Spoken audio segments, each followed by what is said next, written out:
இங்கே அன்னாளுடைய பலவீனம் அல்லது நெருக்கம் அல்லது உபத்திரவம் என்பது ரெண்டு காரியம். ஒன்று கற்பம் அடைக்கப்பட்டது, ரெண்டு பெனினால் விசனப்படுத்துவது.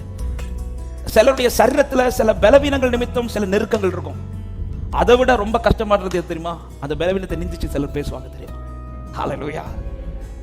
பெனினால் ஒரு பக்கம் நிந்தை உபத்திரவத்தை குறித்து பேசி பேசி அவளை விசனப்படுத்தினாள். இதே அன்னாளின் வாழ்க்கைய அவளுக்கு கொடுத்த தேவ பலத்தினால் உண்டான பிள்ளை குறித்து ஜனமே பேசுது.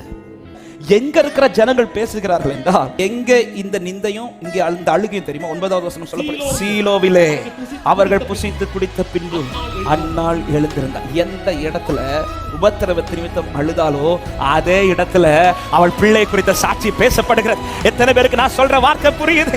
சில உபத்திரவங்கள் சந்தித்த அதே இடத்துல தான் கர்த்தருடைய கீர்த்தி புகழ்ச்சியுமாய் நிறுத்த போகிறார்.